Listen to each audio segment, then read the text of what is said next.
Hello, readers! Welcome to Reading in the Middle, a podcast that celebrates stories shaping middle grade minds and readers who love them. Now, I'm going to say this.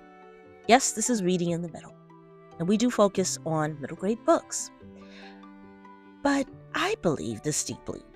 You are never too old or too young for picture books, and today's guest proves exactly why. I'm joined by K.E. Lewis, a poet, educator, and the author of the laugh out loud picture book, Never Take Your Rhino on a Plane. With rhyming mayhem, a mischievous blue rhino, and vibrant illustrations by Isabel Roxas, this book is a joyful reminder that picture books belong to everyone. In our conversation, K.E. shares how real-life travel chaos inspired this tale, how rhythm and representation drive his work, and why he believes in stories that make kids feel seen and make everyone laugh, including me, because I was laughing, gut busting laughing. So buckle up because we're about to take off into an unforgettable read. Let's begin. Can you kick us off with a quick elevator pitch for Never Take Your Rhino on a Plane and how this outrageous idea first came to you? Yeah. So Never Take Your Rhino on a Plane is a picture book about a little boy who takes his pet rhinoceros on vacation. Notice I said not his sister, not his brother, not his mother, but his pet rhinoceros. And whatever you think could go wrong, does. And this picture book actually was inspired by my own plane experience back in 2017 when I was traveling from Myrtle Beach, South Carolina to Orange Beach, California. And I had a great misfortune of having the middle seat. So imagine me, all 6'4" me, in the middle seat and having to do this, right, 6.5 hour flight across country. And the person that was sitting to my left was doing the absolute most. I mean, singing out loud, snoring. There was even couponing on the plane going on. It was everything. And I'm like, there is no way I'm going to survive this. Not consciously. So I go to sleep, take me a nap. And so I go to sleep for what feels like 2.5 hours of this 6 hour flight, but only 43 minutes had passed. And I'm like, OMG. I cannot. Ever witnessed anything wild on a real flight that inspired it? Right. I cannot. Yes, I cannot survive this flight. Not and be born and not doing anything. And I had this person, sitting beside me. And what woke me up was this person was couponing. And so there was some shreds of paper on my leg. And she was fanning them off of my leg at the time. And so that's what woke me up. Someone touched my leg. And so I'm like, but I'm like, I just got to figure out how to survive this experience. And at the time, I had already done a deep dive in children's literature, understanding what was in the market and what was not in the market. And one thing that we didn't have in the market is stories about plane etiquette and travel experiences.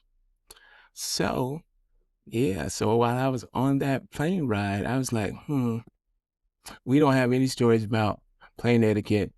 And rhinoceros happens to be one of my favorite animals and one of my favorite words because I can't say it 10 times fast without making myself laugh really, really loud. And so here I am. I'm like, oh, that's it. Never take your rhino on a plane because I needed a character that kind of sparked the chaos because a llama wouldn't do it. A giraffe wouldn't do it. An elephant wouldn't do it. The rhinoceros in this story. And so by the time I got off the plane, I had that first stanza in the book that says you could take him on a ship, hail a taxi for the trip, waltz him gladly to the car, to the train. I had that before I got off the plane. Now, the rest of the manuscript was trash at the time because, you have to take it through multiple revisions. But I had the hook by the time I got off that plane and had that terrible plane experience. The title alone makes readers laugh. What made you choose a rhino as the star of this travel catastrophe? Did you ever witness anything wild on a real flight? I would say after I capture the experience, or even before I capture the experience, because you have videos going around TikTok and Instagram and all the socials of people cutting up on planes because people will show their behinds on a plane, and you know that, and so I have seen, and I'm seeing all these things, and I'm like, and that was, just having my own playing experience was confirmation that it needed to be done, because when people are shouting at the flight attendants, and they're being put on planes and not considering, I would say, just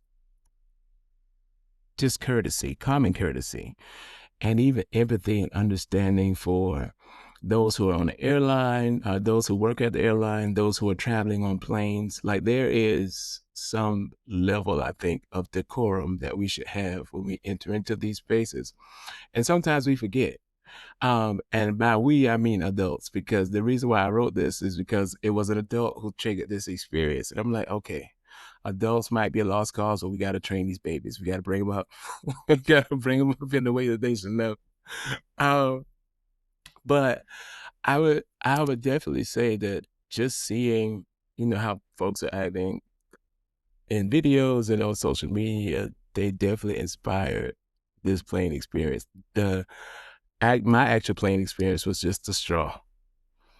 That, like they say, the straw that broke the camel's back. That's what it was. Process when writing a rhyming picture book like this?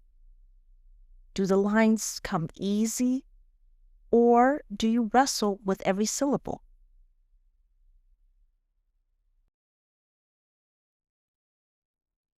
So to answer your question, I wrestle with every syllable because right now I have several books on the contract, and this is the only one that came to me in rhyme. I was the type of kid in school that, when you're in middle school and high school, they try to teach you scansions and stress and unstress for iambic pentameter, all those things. Well, I'm Southern, so everything is stressed. And so it's like, so what am I supposed to, how am I supposed to do the rhythm and the cadence or whatever? And so in this particular picture book, what I did was I had to go kind of stanza by stanza and actually tally the beats.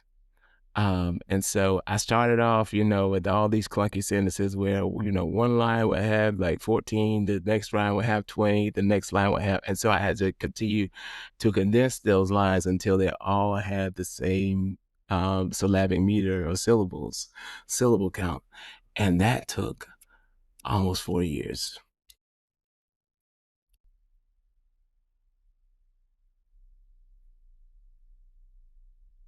How did you strike the right balance between silly and smart, especially for young readers who are still developing their reading rhyme?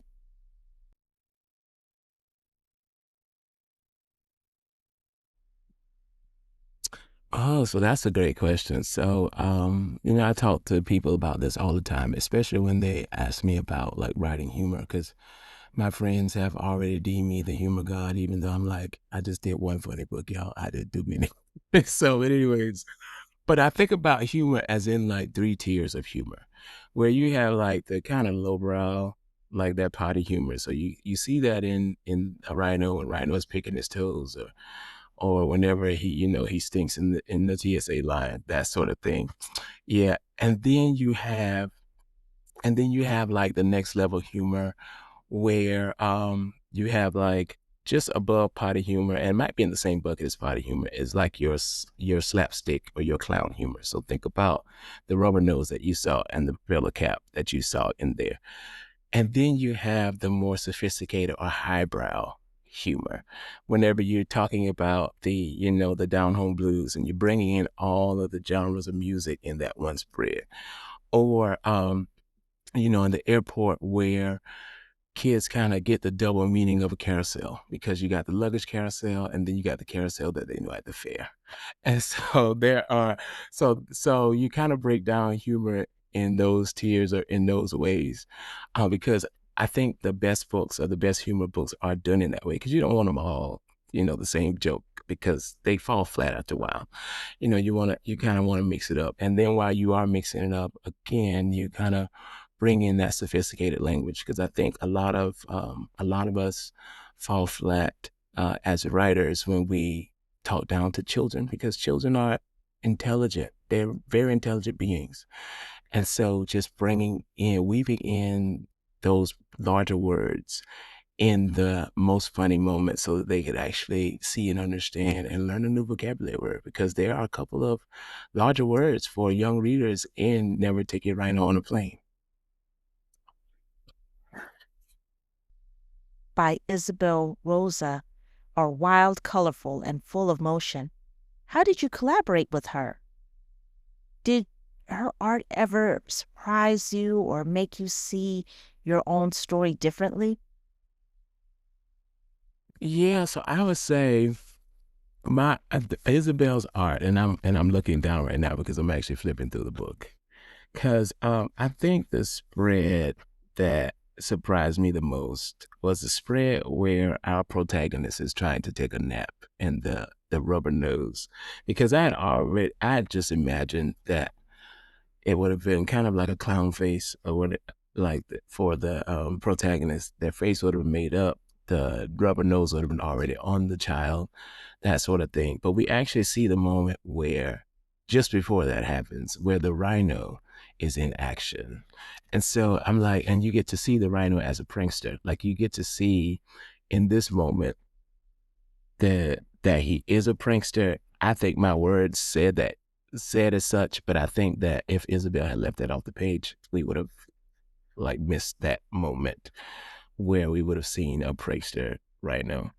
Also, the level of chaos on the luggage carousel scene with all the people, because I had only imagined, just Rhino going around the carousel and just like full spread. But actually seeing all the people and them pointing their fingers, it was just the chaos of that spread. And even the protagonist, as the protagonist is wheeling away the rhino on the luggage cart and actually like apologizing for the rhino's bad behavior. Those were some of the things that I saw in Isabel's art. And let's talk about the fact that Isabel actually made this out of construction paper. Like, because they don't because they don't teach us how to use construction paper like that in school. So kudos to her.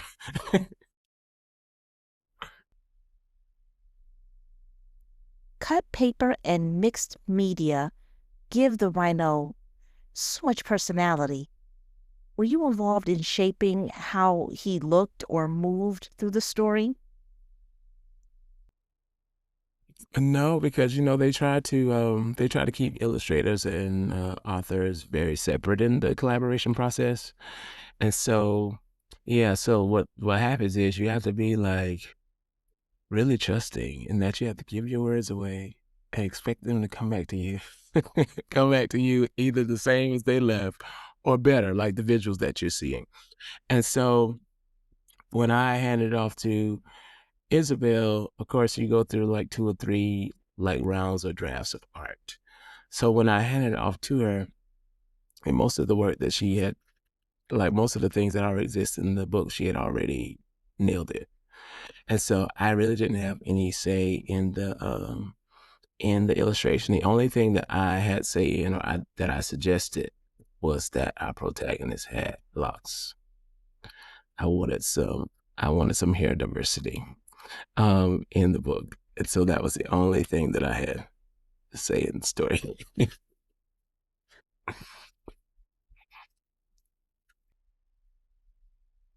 K.E., how do you hope kids connect to this book? Not just through the laughter, but through the friendship between the child and the rhino? Yes, so I would say, as far as like connecting with this book, the friendship with the child and the rhino, I think the thing about this book that's different from, say, other books where a child would take their pet on a plane or any place, is that this child actually assumes the role of the parent, and the rhino is the child. And so we give this protagonist lots of agency to kind of wrangle this rhino back in.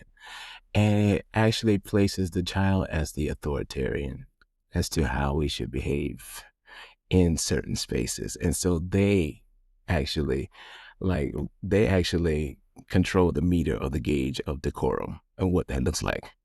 And so they are the ones that it's just like uh Mo Willems, Don't Let Pigeon Drive the Bus.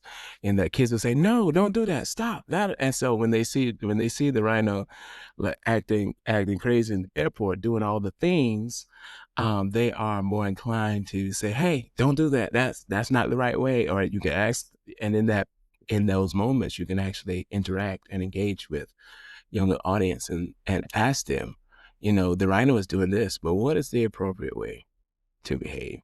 So, yep. So it gives the kid the agency and the autonomy to actually control the space and the world that they live in here. Yep. You've also written more great books like Because of Dads and Devontae Shoes. How did you switch between humor and more emotional storytelling? And do you prefer one over the other?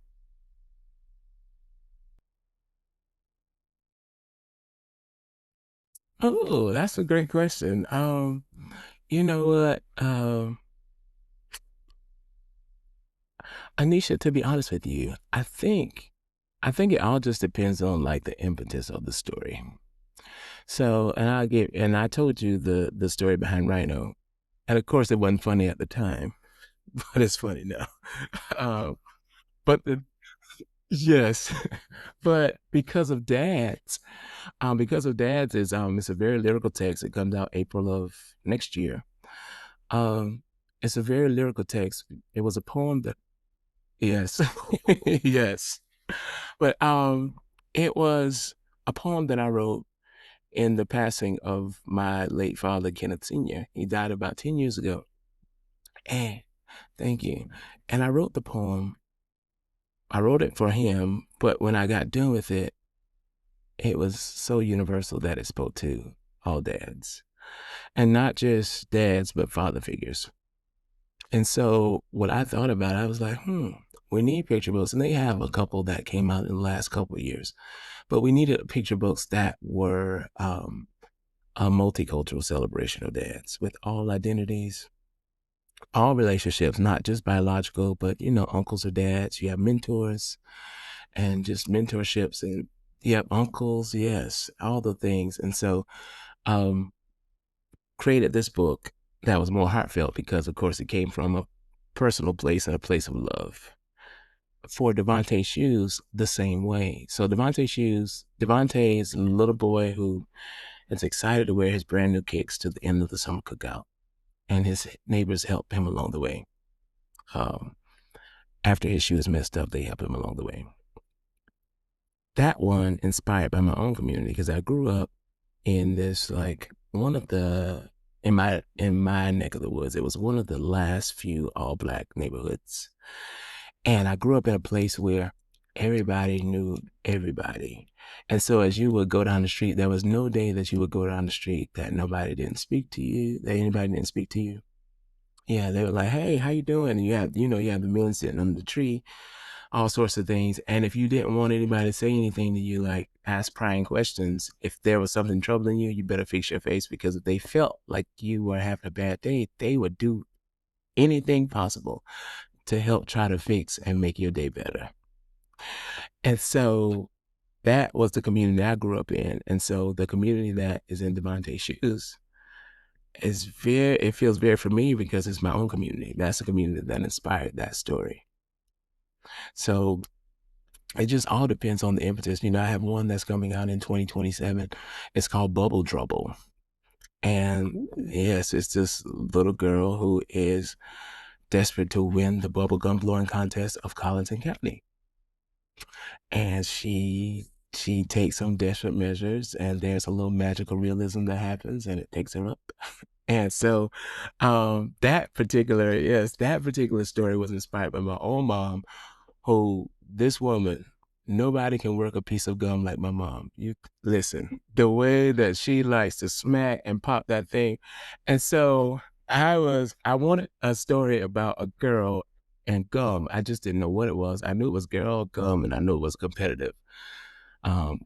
Something competitive in there. So I decided on the contest because my mom is a competitive person. And so I knew all three of those things were going to be in there. I just didn't know how they were going to work out. And it ended up being a very funny book. And so it just depends on, what's happening in my life and the inspiration that feeds into that story. So I'm not sure that I like shift intentionally. I just think I'm just a vessel and then it just comes out. Mm-hmm. If you could bring one fictional character of yours or someone else's on a trip, who would it be? What kind of chaos would they cause? And what do you hope teachers, parents, and librarians do with your book? I would say all of the above, because I'm the type of person, I've had teachers that inspired me, but I've also been a teacher myself. And one thing I actually did with the book is this was 3 weeks ago, actually. I took over the Aviation Museum here in Charlotte. And I unpacked Never Take Your Rhino on a Plane. So we were talking we had a photo booth where it introduced kids to careers in aviation. There was a lab component where kids were actually building parachutes and aircrafts. In the lab, there was when you go to history, because it was cross curricular, all the disciplines. So you had the actual pilot hall of fame where kids actually saw multicultural pilots throughout history, and they got to learn those facts about them. There was bingo related to just flight words and anything related to planes. We had a travel journal entry, and I just took over the whole museum. And so that's what I hope you know, that parents, teachers, and librarians do to this book. I hope they milk it as much as they can, and to go down as many avenues as possible, and to take laughter with them as they do it.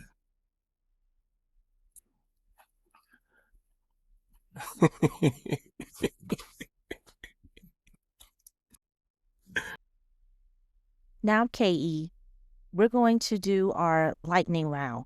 So just whatever you can think of, just, go with the flow. You don't, just don't think. You ready? Okay. Aisle seat or window seat? Window seat.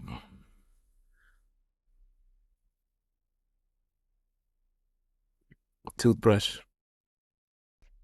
Doodle in the margins or outside of the whole story first? Doodle in the margins.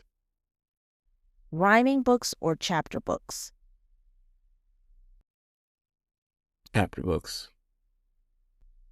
Best in-flight snack, juice box, trail mix, or gummy worms? Juice box. Funny travel buddy, a clumsy octopus or a sleepy sloth? Oh, I had to choose octopus. I need a little fun. Write with music or total silence? Total silence. So, KE, what's next for you? Any more animal adventures in the works, or maybe something totally different? Another shameless plug. I actually just recorded the audiobook for Rhino last Monday before ALA. And so, yes. And so there's a part in there where Rhino smacks, and then there's a part in there where he snores. There's a part in there where he snaps. And so all of those things I make really audible for readers as I'm reading it to them. KE, I just want to thank you for joining me today on Reading in the Middle. Listeners, go pick up a copy of Never Take a Rhino on a Plane. You'll love it. You'll enjoy it. You'll want to read it. And picture books are for everyone. And you're never too old. You're never too young to read picture books. And you can always read it in a classroom. And if you just want to have a great laugh, this book is for you. Thank you, KE. Thank you. Thank you. And I definitely appreciate, you inviting me on the podcast because I know that reading in the middle usually focuses on middle grade. And so I thank you for making the exception for this picture book. Big thanks to K.E. Lewis for bringing the rhino, the rhyme, and the heart to the show. Whether you are a kindergartner or a grown up with a carry on full of nostalgia, Never Take Rhino on a Plane is the kind of picture book that reminds us of storytelling has no age limit. So, yes, we'll always celebrate middle grade books here, but we'll also keep making space for picture books that speak to the kid in all of us. Thanks for listening, and if you enjoyed this episode, be sure to subscribe, leave a review, and share it with a friend or someone who could use a rhino-sized laugh. Until next time, I'm Annisha Jeffries. Keep reading in the middle and beyond.